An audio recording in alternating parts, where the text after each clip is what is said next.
Hey guys, we're now halfway through our first week visit here in Chiang Mai, and unfortunately we're also in Thailand's third wave of the pandemic. So some of our favorite places like restaurants are either closed or they're only doing takeout. But the temple are all open, and we are so happy about that because there are over 300 temples to visit around Chiang Mai area. Now, there are a few temples that really stand out. We're definitely not going to look at all 300 of them. During this and our next video, we're going to show you 4 temples that are very historic and very beautiful, and you're going to love going through them with us. Let's go! Welcome to Together Somewhere. I'm Anne from Thailand. And I'm Gar from the USA. We met while I was living in Thailand, and after getting married, we decided to travel the world and share our videos with all of you. So far we've traveled through parts of the USA. And now we're working our way across Thailand and the rest of Asia. We hope you will subscribe to our channel in order to join us on our journey. When you subscribe, it helps us grow our channel so we can continue to share our videos. So we will look forward to traveling together somewhere with you. So here we are at Wat U Mong. This is like a forest monastery built in 1297, so it's built a long time ago. This temple is over 800 years old. This historic forest temple is named for its ancient chedi, or Buddhist monument, which is set above man-made tunnels that most visitors think were constructed for monks to practice deep meditation. You'll be surprised to hear why they were actually constructed, and I'll let you know later.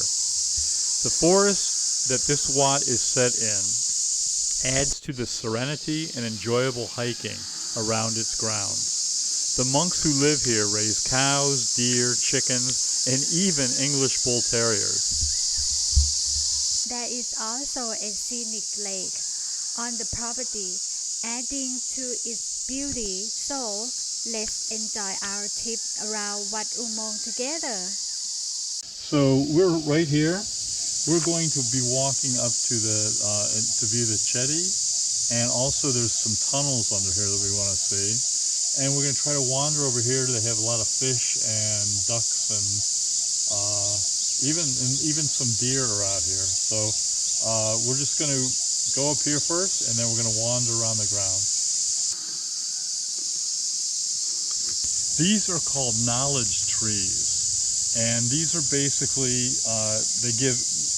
there's one by each tree, and it tells you things like physical beauty is the dewdrops on the leaves. This says, he who borrows interest pays back in tears. Money and time are the heaviest burdens in life. Until death, there is nothing enough. So each of these knowledge trees gives a gem of everyday wisdom to those who are passing by.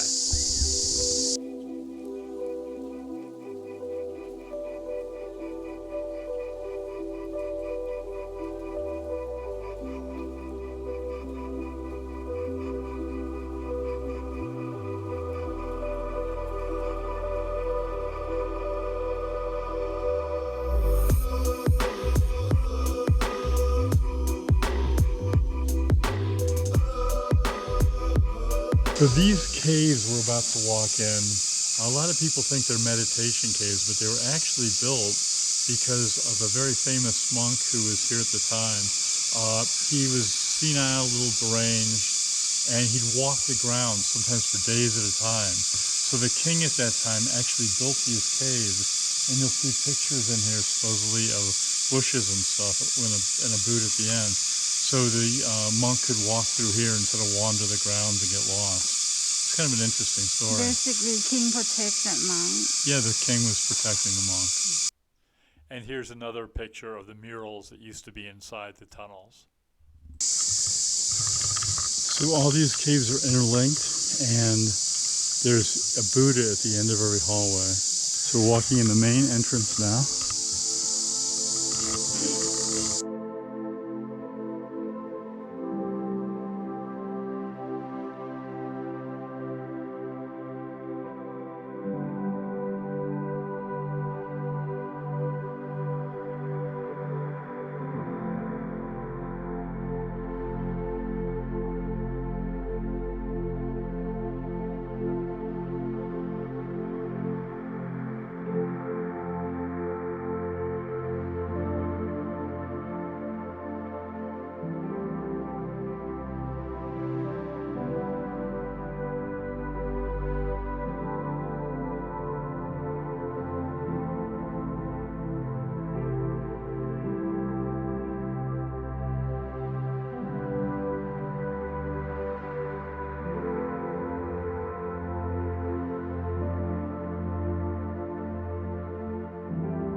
This is one of the knowledge trees. This one says, without good done in this life, it's useless hoping for heaven in the afterlife.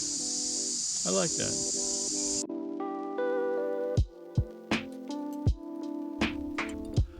So we are now walking up the steps to see the majestic, famous jetty that was built in 1297, about 800 years ago.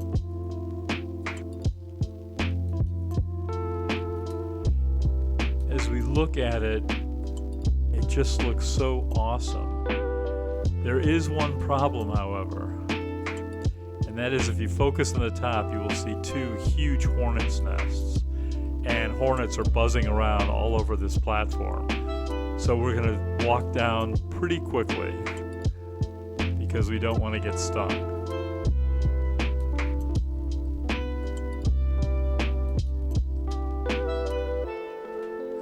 Before we left this beautiful place, we wanted to check out the lake scene because there's supposed to be ducks and even deer in the meadows on the side of this lake.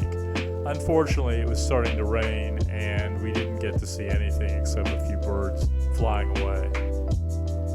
But very beautiful place to come down to and very quiet, and it's a nice place to just sit in solitude and reflect on life. Anne and I are going to be leaving this Wat, so continue to follow us.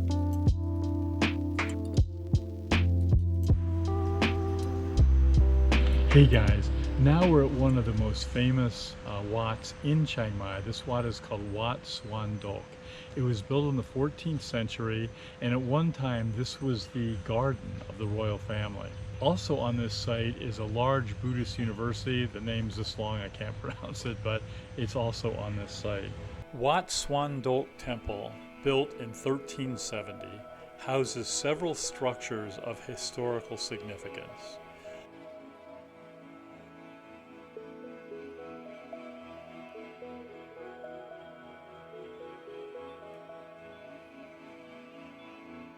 Among them include the principal chetty, which is in gold, that enshrines a piece of Buddhist shoulder bone. And you might remember from another video we did on the Doi Suthep temple that the rest of that same bone is enshrined there at the Doi Suthep temple. Besides the chetty lies a garden of whitewashed mausoleums housing the ashes of dozens of past Chiang Mai rulers. So look at the beautiful chetty behind me, and these white small chetties are basically, this is basically a graveyard for the royal family of Chiang Mai. And one of the, that's the king's wife is interned there. It's very nice. Prettiest graveyard I've ever seen.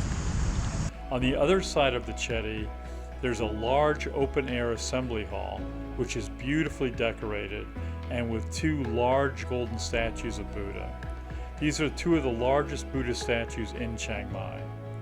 The temple is found only 1 kilometer east of Chiang Mai's old city wall. Be sure to visit this Wat in the late afternoon as the sun sets, because the view of the white mausoleums and the gold chetty at the temple as the sun sets over Doi Suthep in the background is really a wonderful sight.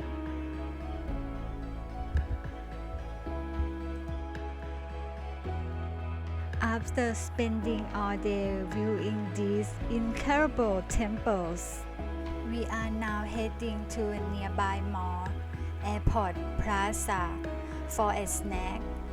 We hope you will join us. Oh no! Right here.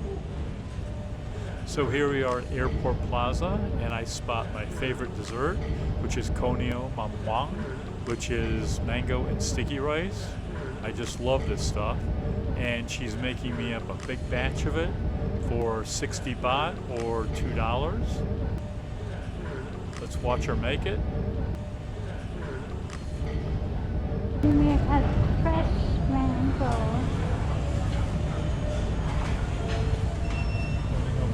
The best dessert in Thailand. Every meal, after meal we have to have coconut mamwang.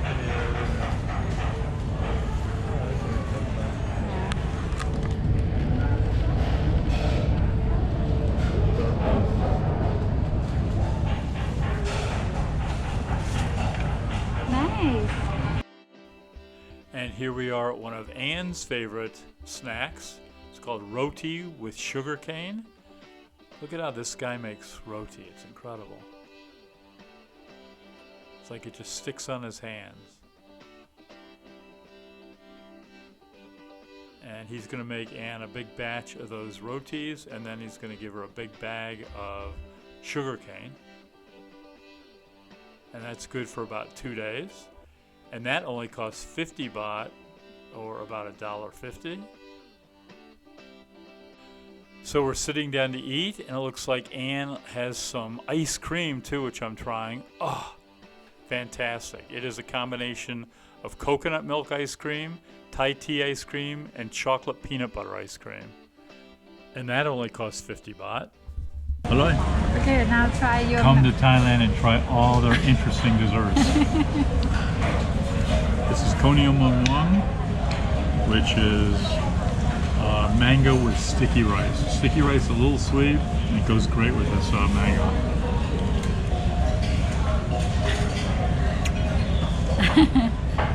Heaven on earth. Heaven on earth.